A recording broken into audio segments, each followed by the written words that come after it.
নমস্কার বন্ধুরা, আজকের ভিডিওতে আমি আপনাদের সাথে একটা মিড ক্যাপ কোম্পানিকে নিয়ে আলোচনা করব। যে কোম্পানিতে এখন কারেন্ট প্রাইস থেকে লাইফ টাইম হাই অবধি 58% পয়সা বানানোর অপরচুনিটি আছে।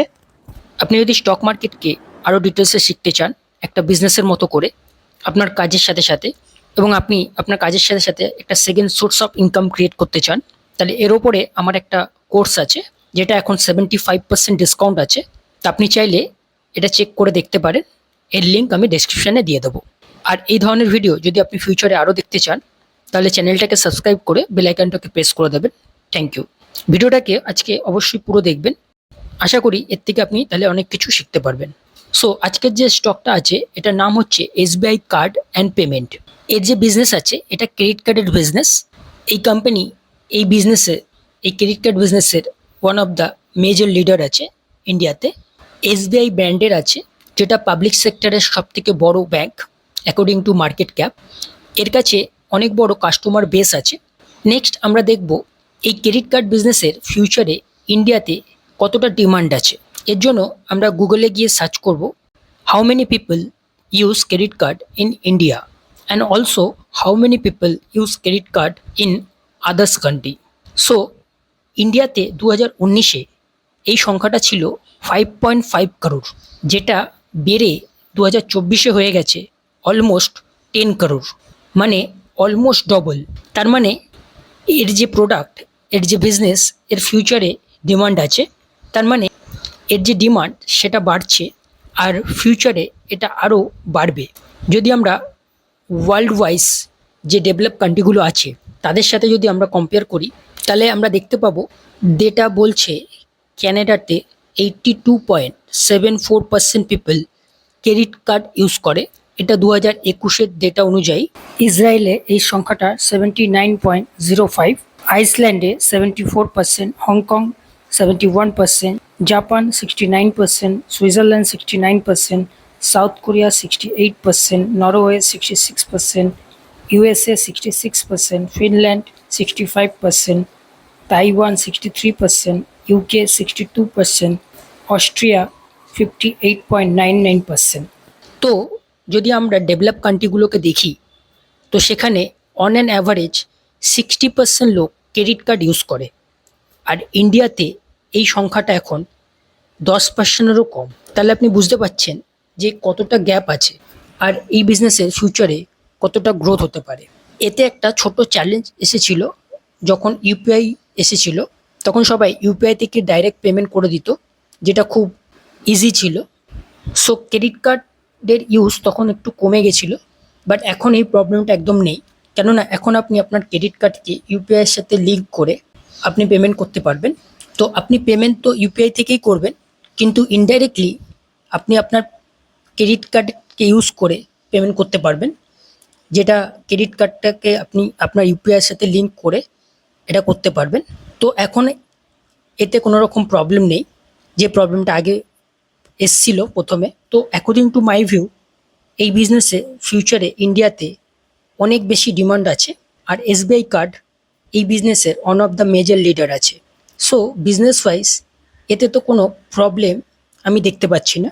আর এসবিআই কার্ড এই বিজনেসে one of the major player আছে। এর মার্কেট শেয়ার আছে 19%, এইচডিএফসি ব্যাংকের আছে 20%, আর আইসিআইসিআই ব্যাংকের আছে 17%। সো সেকেন্ড মেজর প্লেয়ার আছে এই বিজনেসের। আপনি বলতে পারেন এইচডিএফসি ব্যাংকের সাথে সেম আছে অলমোস্ট। এইচডিএফসি ব্যাংকের মার্কেট শেয়ার আছে 20%, আর এসবিআই কার্ডের আছে 19%, অলমোস্ট সেম। নেক্সট আমরা এর ফাইন্যান্সিয়াল দেখব। এর যে কোয়ার্টারলি রেজাল্ট, যদি আমরা এর রেভিনিউ দেখি, যদি আমরা এর লাস্ট বছরের সেম কোয়ার্টারের সাথে যদি আমরা কম্পেয়ার করি, 2023-এর মার্চের সাথে আমরা যদি 2024-এর মার্চকে কম্পেয়ার করি, তাহলে 2023-এর মার্চে এই সেম কোয়ার্টারে লাস্ট ইয়ারে এর যে রেভিনিউ ছিল সেটা ছিল 3762, যেটা 2024-এর মার্চে এই সেম কোয়ার্টারের সাথে আমরা যদি কম্পেয়ার করি তাহলে এখন এটা বেড়ে হয়ে গেছে 4348। তো রেভিনিউ গ্রো করেছে।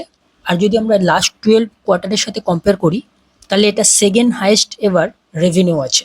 সেম এর যে নেট প্রফিট আছে সেটাও লাস্ট 12 কোয়ার্টারে হাইয়েস্ট এভার নেট প্রফিট আছে। যেটা এখন 662 আছে। লাস্ট 12 কোয়ার্টারের হাইয়েস্ট এবার নেট প্রফিট। নেক্সট আমরা যদি এর পিএনএল স্টেটমেন্ট দেখি, তো এর যে রেভিনিউ সেটা লাস্ট 12 ইয়ারে হাইয়েস্ট এবার আছে, যেটা 1000 কোটি থেকে বেড়ে এখন অলমোস্ট 17,000 কোটি হয়ে গেছে, মানে 17 গুণ বেড়েছে রেভিনিউ লাস্ট 12 ইয়ার্সে। সেম এর যে নেট প্রফিট আছে এটাও 136 কোটি থেকে এখন 2408 কোটি হয়ে গেছে, এটাও লাস্ট 12 ইয়ার্সে 17 গুণেরও বেশি বেড়েছে। এরকম খুব কম কোম্পানি আছে বা বিজনেস আছে যারা এরকম গ্রোথ দেখাতে পারে। নেক্সট আমরা যদি এর ব্যালেন্স শিট দেখি, তো এর কাছে রিজার্ভ আছে এখন 11,133 কোটি। এই ধরনের এনবিএফসি কোম্পানিতে আমরা আরওসির জায়গায় আরওই কে দেখি, এর যে আরওই আছে সেটা 22%। 10-এর ওপর আরওইকে একটা ভালো আরওই মানা হয়, আর এর আছে 22%, যেটা নাকি সুপার আছে। নেক্সট যদি আমরা এর ভ্যালুয়েশন দেখি, তো এর যে পি আছে এটা আছে 28.8%, ইন্ডাস্ট্রি পি আছে 21.3%। তো এর যে পাস্ট পারফরমেন্স আছে আর আগে এর যা ডিমান্ড আছে, এর প্রোডাক্টের এর বিজনেসের যে ডিমান্ড আছে ইন্ডিয়াতে, সেই হিসাবে যদি আমরা এই পিটাকে দেখি তো এটা ঠিকঠাকই আছে। সো এই পিটা খুব বেশি ম্যাটার করবে না যদি এ সেম পারফরমেন্স দেখাতে পারে যেটা এ আগে দেখিয়েছে। আর আমার মতে এই সেম পারফরমেন্স যেটা এ আগে করে দেখিয়েছে, ফিউচারেও এই সেম পারফরমেন্স এ ধরে রাখতে পারবে, কেননা এর যে প্রোডাক্ট আছে এর ফিউচারে ইন্ডিয়াতে ডিমান্ড আছে, আর এই ফিল্ডের one of the major leader আছে। নেক্সট যদি আমরা এর শেয়ার হোল্ডিং প্যাটার্ন দেখি, সো প্রোমোটারের কাছে এখন 68.63% হোল্ডিং আছে, এফআইআই এর কাছে আছে 8.59%, ডিআইআই এর কাছে আছে 16.68%, আর পাবলিকের কাছে আছে অনলি 6.09%, মানে 94% বিগ প্লেয়ারের কাছে আছে। স্টক এখন যেখানে ট্রেড করছে এই সেম জায়গায় এই স্টক 2020-তে যখন লিস্টিং হয়েছিল, যেদিন এর আইপিও এসেছিল, সেম প্রাইসে এখন এই স্টক ট্রেড করছে। 2020-তে এর রেভিনিউ ছিল 9,281, যেটা এখন 2024-এ বেড়ে দাঁড়িয়েছে 16,986। সেম 2020-তে এর নেট প্রফিট ছিল 1,245, যেটা এখন 2024-এ নেট প্রফিট বেড়ে দাঁড়িয়েছে 2,408। সো রেভিনিউ অলমোস্ট ডবল হয়ে গেছে, নেট প্রফিটও অলমোস্ট ডবল হয়ে গেছে, আর স্টক এখনও সেই জায়গাতেই ট্রেড করছে যেখানে 2020-তে এই স্টক ট্রেড করত। যদি আমরা এর চার্ট দেখি, তো আপনি দেখতে পারবেন এই স্টক সেম লেভেলে 3বার সাপোর্ট নিয়েছে, যেটা এর আগে এর রেজিস্ট্যান্স ছিল সেটা এখন সাপোর্টের কাজ করবে। তো এই স্টক সেম জায়গায় 3বার সাপোর্ট নিয়েছে, আর যে স্পাইকটা আপনারা দেখতে পাচ্ছেন যেটা সাপোর্ট থেকে ব্রেক করে নিচে চলে গেছিল, এটা মেনলি স্টপ লসকে হিট করার জন্য করা হয়ে থাকে, আর এই জায়গায় রিটেল ট্রেডাররা সব থেকে বেশি লস করে। এই জিনিসটা স্মার্ট প্লেয়াররা খুব ভালো করেই জানে যে রিটেল ট্রেডারদের স্টপ লস কোথায় লাগানো আছে। এই জিনিসগুলো আমাদের বুঝতে হবে, তবেই আমরা স্টক মার্কেট থেকে পয়সা বানাতে পারবো। এর ওপরে আমার একটা কোর্সও আছে, যদি আপনি স্টক মার্কেটকে একটা বিজনেসের মতো করে করতে চান আপনার কাজের সাথে সাথে, এবং আপনার second source of income create করতে চান স্টক মার্কেট থেকে, তাহলে আপনি আমার এই কোর্সটাকে চেক করে দেখতে পারেন, যেটা এখন 75% ডিসকাউন্ট আছে। এর লিঙ্ক আপনি ডেসক্রিপশনে পেয়ে যাবেন। সো এতে এখন দুটো টার্গেট আছে আমার মতে, একটা কারেন্ট প্রাইস থেকে যেটা সাপোর্ট লেভেল থেকে নিয়ে রেজিস্ট্যান্স অবধি, কারেন্ট প্রাইস থেকে রেজিস্ট্যান্স অবধি 27%, যেটা নিচের রেড লাইন থেকে মিডিলের গ্রিন লাইন অবধি এর প্রথম টার্গেট, যেটা আমার মতে যদি 1 বছরও হয়ে যায় তো এটা খুব ভালো রিটার্ন। আর সেকেন্ড টার্গেট যেটা কারেন্ট প্রাইস থেকে নিয়ে লাইফ টাইম হাই অবধি, এতে 58% এখন পয়সা বানানোর অপরচুনিটি আছে। যদি এই টার্গেটটার জন্য 2 বছরও লেগে যায় তাহলেও এটা একটা খুব ভালো রিটার্ন। মনে রাখবেন, ডেটা বলছে ইন্ডিয়ান স্টক মার্কেটে 99% retail tedder over 3 years time ফ্রেমে এফডির যে রিটার্ন 6 থেকে 7% অ্যানুয়ালি, এটা কেউ বিট করতে পারে না। আর এটা আমার কথা নয়, এটা জিরোদার ফাউন্ডার নিতিন কামাত একটা টুইট করে বলেছিল।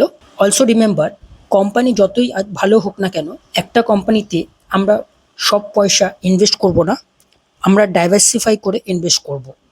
একটা কোম্পানিতে 3 থেকে 5% ম্যাক্সিমাম আমরা ইনভেস্ট করতে পারি, এর বেশি নয়।